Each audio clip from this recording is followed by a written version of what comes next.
그분은 정말 좋은 분이에요. 무엇이든 다 들어주시거든요. 듣기에는 칭찬 같지만 왠지 모르게 마음 한구석이 씁쓸합니다. 72세 이순영님은 평생 착하다는 소리를 들으며 살아왔습니다. 동네에서도 가족들 사이에서도 모두가 인정하는 좋은 사람이었죠. 그런데 어느 날 깨달았습니다. 사람들이 자신을 좋은 사람이라고 부르는 게 아니라 그냥 편하고 쉬운 사람으로 여기고 있다는 것을요. 좋은 사람과 쉬운 사람, 겉보기에는 비슷해 보이지만 실제로는 하늘과 땅 차이입니다. 좋은 사람은 존경받지만 쉬운 사람은 이용당합니다. 좋은 사람은 진정한 관계를 맺지만 쉬운 사람은 일방적으로 베풀기만 합니다. 오늘 이 영상을 끝까지 보시면 지금까지 왜 힘들게 살아오셨는지 명확하게 알고 더 나아가 앞으로는 존중받는 좋은 사람으로 당당하게 살아갈 자신감으로 충만하게 되십니다. 구독과 좋아요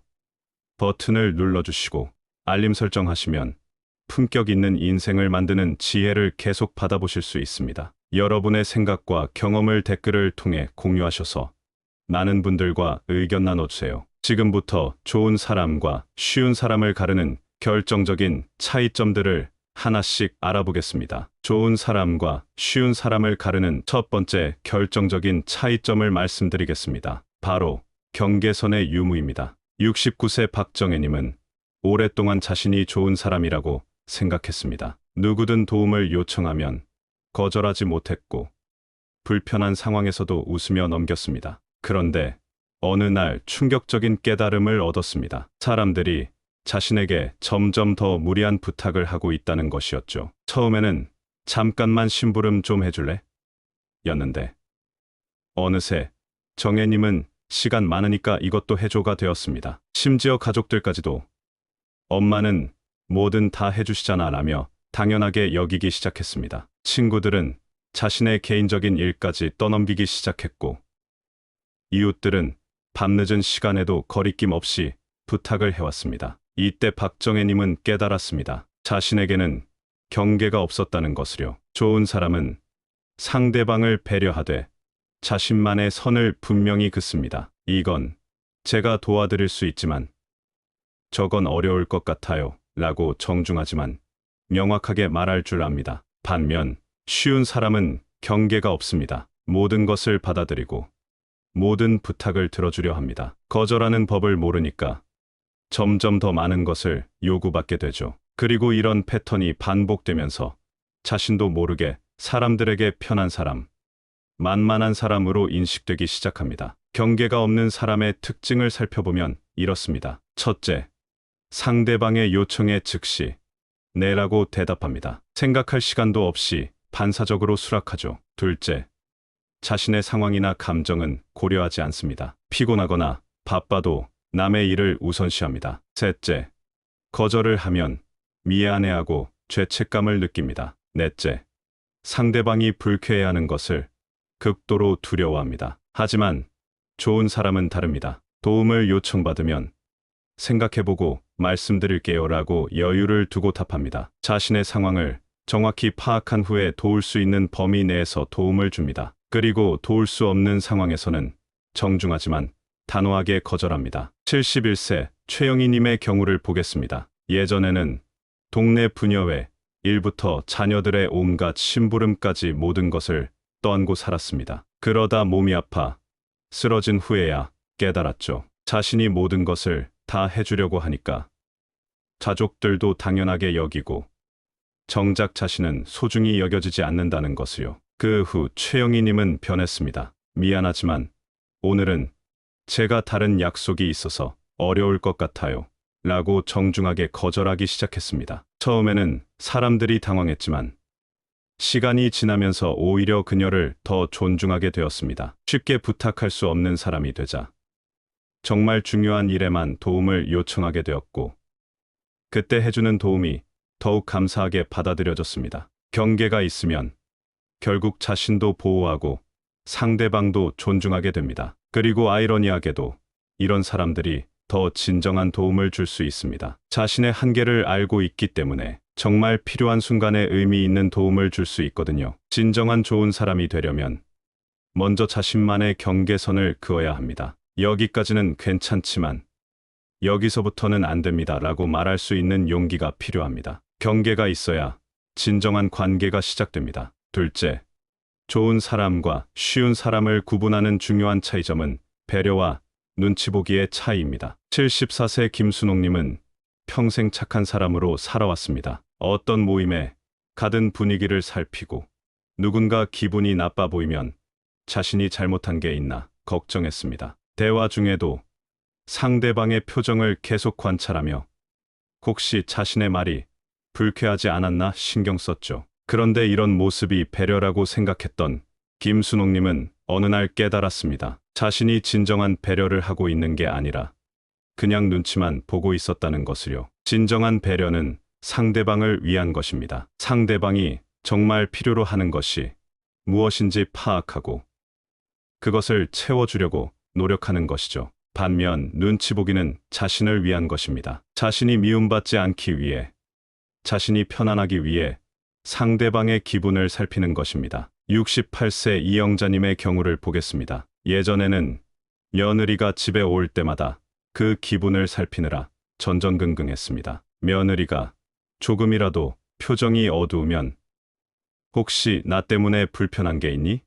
라고 물어보며 불안해했죠. 그런데 어느 날 며느리가 솔직하게 말했습니다. 어머니, 제가 힘들 때 물어보시는 것보다 그냥 따뜻한 차 한 잔 내주시는 게 더 도움이 돼요. 그때 이영자님은 깨달았습니다. 자신이 진짜 며느리를 배려한 게 아니라 자신의 불안감을 해소하려고 계속 눈치만 봤다는 것을요. 진정한 배려는 상대방이 원하는 것을 주는 것이지 자신의 마음을 편하게 하려고 하는 것이 아니었습니다. 쉬운 사람의 특징을 보면 이렇습니다. 상대방의 표정 변화에 과도하게 민감합니다. 누군가 조금이라도 시무룩하면 자신 때문인지 걱정합니다. 자신의 의견을 말하기 전에 먼저 상대방이 어떻게 생각할지 온갖 계산을 합니다. 그리고 결국 자신의 진심을 숨기고 상대방이 듣고 싶어 할 말만 합니다. 하지만 좋은 사람은 다릅니다. 상대방을 관찰하되 과도하게 반응하지 않습니다. 상대방이 힘들어 보이면 진심으로 어떻게 도와드릴까요? 라고 묻습니다. 자신의 의견이 있을 때는 상대방을 존중하면서도 정직하게 표현합니다. 제 생각은 조금 다른데 이런 방법은 어떨까요? 라고 말할 수 있죠. 70세 박미경님은 이제 이렇게 말합니다. 예전에는 모든 사람이 저를 좋아해야 한다고 생각했어요. 그래서 눈치만 보면서 살았죠. 하지만 지금은 진짜 필요한 사람에게 진짜 도움이 되고 싶어요. 박미경님은 친구가 힘들어할 때 위로의 말을 건네는 대신 조용히 옆에 앉아 있어 줍니다. 조언을 구하지 않았는데 괜히 말하지 않고 그냥 함께 있어 주는 것이죠. 진정한 배려는 상대방의 입장에서 생각하는 것입니다. 내가 원하는 것을 주는 게 아니라 상대방이 필요로 하는 것을 주는 것이죠. 그리고 이런 배려는 눈치 보기와는 완전히 다릅니다. 눈치 보기는 불안에서 나오지만 배려는 사랑에서 나옵니다. 좋은 사람이 되고 싶다면 눈치 보기를 멈추고 진정한 배려를 배워야 합니다. 상대방의 기분을 살피되 거기에 휘둘리지 않고 정말 필요한 것이 무엇인지 파악해서 도움을 주는 것입니다. 셋째, 좋은 사람과 쉬운 사람을 구분하는 핵심은 바로 신념과 일관성의 차이입니다. 66세 조현숙님은 늘 주변 사람들에게 맞춰 살았습니다. 친구들과 있을 때는 친구들 의견에 동조하고 가족들과 있을 때는 가족들 편을 들었습니다. 어떤 날은 요즘 젊은 사람들은 예의가 없어라고 말하다가 다른 날은 젊은 세대를 옹호하는 말을 하기도 했죠. 상황에 따라 말이 바뀌는 자신을 보면서도 융통성이 있는 거야 라고 합리화했습니다. 그런데 어느 날 손자가 이런 말을 했습니다. 할머니는 말씀이 자꾸 바뀌어서 무슨 말을 믿어야 할지 모르겠어요. 그 순간 조현숙님은 깨달았습니다. 자신에게는 일관된 기준이 없다는 것을요. 상황에 따라, 함께 있는 사람에 따라 의견이 바뀌니까 누구도 자신의 말을 진지하게 받아들이지 않는다는 것을 말입니다. 좋은 사람은 변하지 않는 중심이 있습니다. 옳다고 생각하는 것, 중요하게 여기는 가치들이 명확합니다. 그래서 어떤 상황에서도 일관된 모습을 보여줍니다. 물론 다른 사람의 의견을 듣고 배우기도 하지만 자신의 핵심 신념만큼은 흔들리지 않습니다. 반면 쉬운 사람은 일관성이 없습니다. 누구와 함께 있느냐에 따라 의견이 바뀝니다. 갈등을 피하고 싶어서, 모든 사람에게 좋은 사람으로 보이고 싶어서 자신의 진짜 생각을 숨깁니다. 그러다 보니 자신이 진짜 무엇을 믿고 있는지도 모르게 됩니다. 73세 김명자님의 변화를 보겠습니다. 예전에는 며느리 앞에서는 며느리 편을 들고 아들 앞에서는 아들 편을 들었습니다. 평화를 유지하려는 마음이었지만 결과적으로는 둘 다 김명자님을 신뢰하지 않게 되었죠. 며느리는 어머니 말씀을 믿을 수가 없어요라고 했고, 아들은 엄마는 항상 상황에 따라 말이 달라져요라고 했습니다. 그 후 김명자님은 자신만의 기준을 세웠습니다. 가족이 화목해야 한다는 신념을 바탕으로 누구 편을 들기보다는 가족 전체를 생각하는 관점에서 이야기하기 시작했습니다. 둘 다 틀리지 않았지만 우리 가족이 행복하려면 이런 방법이 어떨까? 라고 말하면서 중재자 역할을 했죠. 신념이 있는 사람의 특징을 보면 이렇습니다. 첫째, 중요한 문제에 대해서는 타협하지 않습니다. 둘째, 자신의 가치관을 명확하게 표현할 수 있습니다. 셋째, 시간이 지나도 일관된 모습을 보여줍니다. 넷째, 다른 사람의 의견을 들어도 자신의 중심을 잃지 않습니다. 67세 정순이님은 이렇게 말합니다. 나이가 들수록 내가 진짜 중요하게 생각하는 게 뭔지 알게 되었어요. 예전에는 모든 사람을 만족시키려고 했는데 지금은 내 신념에 따라 행동해요. 그러니까 오히려 사람들이 저를 더 신뢰하더라고요. 정순이님의 신념은 간단합니다. 정직하게 살기, 가족을 소중히 하기, 약한 사람을 도와주기. 이 세 가지 기준으로 모든 상황을 판단합니다. 누군가 거짓말을 하라고 하면 정중히 거절하고,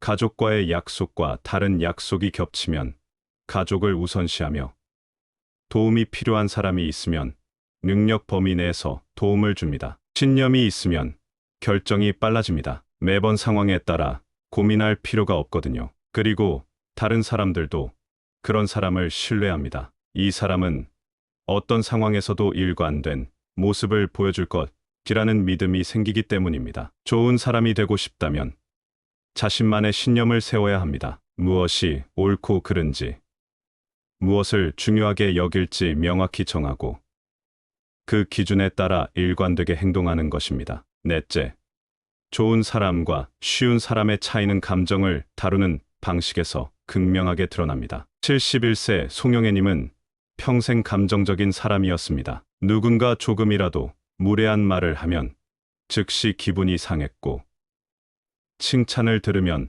하늘을 날 듯 기뻐했습니다. 화가 나면 참지 못하고 바로 표현했고, 슬프면 눈물부터 흘렸죠. 그런 자신을 솔직한 사람이라고 생각했습니다. 하지만 나이가 들면서 깨달았습니다. 감정에 휘둘리는 사람은 다른 사람들이 다루기 어려워한다는 것을요. 가족들은 엄마 기분 상하실까봐 조심스러워했고, 친구들은 영애님은 예민하시니까 라며 거리를 두기 시작했습니다. 쉬운 사람은 감정 조절을 못합니다. 기분이 좋으면 과도하게 표현하고, 나쁘면 주변 사람들까지 불편하게 만듭니다. 그 순간의 감정이 모든 것을 지배합니다. 화가 나면 말을 함부로 하고, 기분이 좋으면 경계를 잃어버립니다. 반면 좋은 사람은 감정을 인정하되 다스릴 줄 압니다. 화가 나도 한 번 숨을 고르고, 슬퍼도 상황을 객관적으로 바라봅니다. 감정을 억누르는 게 아니라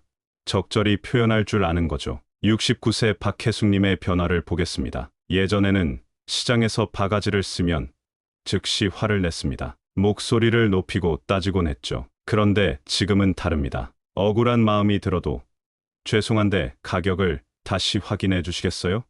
라고 차분하게 말합니다. 화는 나지만 그 감정을 조절해서 품위 있게 표현하는 거죠. 감정을 다스리는 사람의 특징을 보면 이렇습니다. 첫째, 즉흥적으로 반응하지 않습니다. 둘째, 감정과 사실을 구분해서 생각합니다. 셋째, 상대방의 입장도 고려합니다. 넷째, 적절한 시기와 방법으로 자신의 감정을 표현합니다. 감정을 다스린다는 것은 로봇이 되라는 뜻이 아닙니다. 인간답게 느끼되 그 감정에 지배당하지 않는 것입니다. 화가 나도 상대방을 존중하는 선에서 표현하고 기뻐도 적절한 수준에서 나타내는 거죠. 74세 최정자님은 이렇게 말합니다. 나이가 들수록 감정을 조절하는 게 얼마나 중요한지 알게 되었어요. 젊을 때는 솔직한 게 좋다고 생각했는데 지금은 지혜롭게 표현하는 게 더 중요하다는 걸 알아요. 감정을 다스리는 법은 간단합니다. 감정이 올라올 때 3초만 기다리는 것입니다. 그 3초 동안 지금 이 감정을 어떻게 표현하면 좋을까를 생각하는 거죠. 그러면 감정은 그대로 느끼면서도 품위 있게 표현할 수 있습니다. 다섯째, 지금까지 말씀드린 내용들을 실제 삶에서 어떻게 실천할 수 있는지 구체적인 방법을 알려드리겠습니다. 68세 한정욱님은 작년부터 자신을 바꾸기 시작했습니다. 가장 먼저 시작한 것은 말투였습니다. 죄송한데요. 미안하지만요라는 말을 줄이고 제 생각에는요. 저는 이렇게 생각해요. 라는 표현을 늘렸습니다. 작은 변화였지만 효과는 컸습니다. 사람들이 그녀의 말을 더 진지하게 들어주기 시작했거든요. 첫 번째 실천 방법은 말투를 바꾸는 것입니다. 자신을 낮추는 표현 대신 당당한 표현을 사용해 보세요. 제가 잘못 생각한 건지 모르겠지만 대신 제 생각은 이렇습니다라고 말하는 거죠. 두 번째는 즉답을 피하는 것입니다. 누군가 부탁을 하면 생각해보고 말씀드릴게요 라고 답하세요. 하루만 생각할 시간을 가져도 훨씬 현명한 결정을 할 수 있습니다. 세 번째는 자신만의 기준을 세우는 것입니다. 72세 이명희님은 가족 우선, 정직함, 건강관리 이렇게 세 가지 기준을 정했습니다. 모든 결정을 할 때 이 기준에 맞는지 확인한다고 하네요. 네 번째는 감정 일기를 쓰는 것입니다. 하루 중 감정이 크게 움직인 순간을 기록하고 그때 어떻게 반응했는지 돌아보는 거죠. 70세 김순자님은 이 방법으로 자신의 감정 패턴을 파악하고 조절법을 익혔다고 합니다. 다섯 번째는 거절 연습입니다. 거울 앞에서 죄송하지만 어려울 것 같아요. 제 상황상 힘들겠네요 라고 말하는 연습을 해보세요. 실제 상황에서 자연스럽게 말할 수 있게 됩니다. 여섯 번째는 칭찬받을 때의 반응을 바꾸는 것입니다. 아니에요. 별거 아니에요.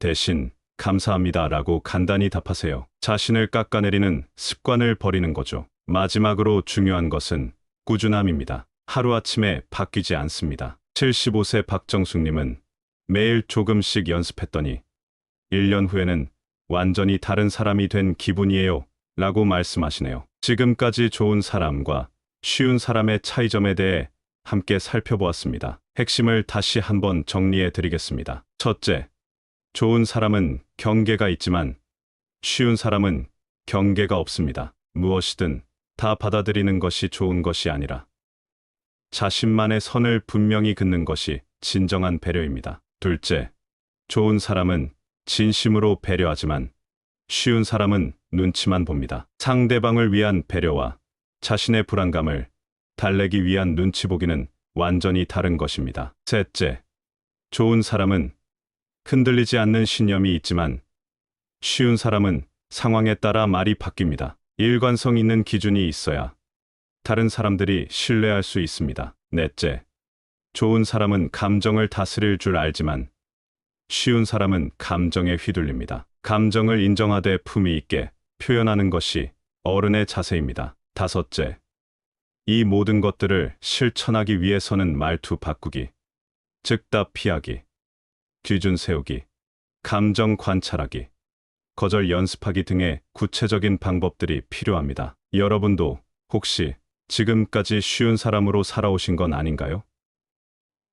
모든 사람에게 좋은 사람으로 보이려다가 정작 존중받지 못하는 삶을 살고 계신 건 아닌가요?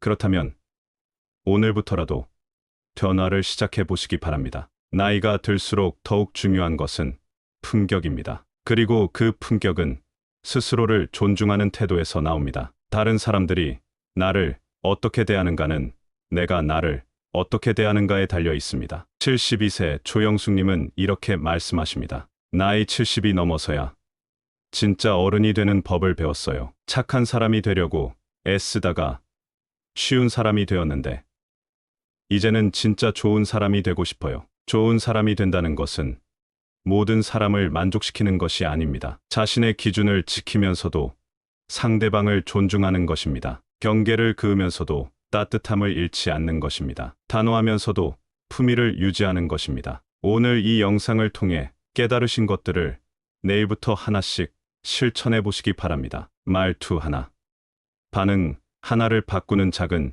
실천이 여러분의 삶을 완전히 바꿀 것입니다. 마지막으로 기억해 주세요. 착한 사람이 되려고 애쓰지 마시고 좋은 사람이 되시기 바랍니다. 쉬운 사람이 아닌 존중받는 사람으로 살아가시기 바랍니다. 그것이 진정한 어른으로 살아가는 길이며 품격 있는 노년을 만드는 지혜입니다.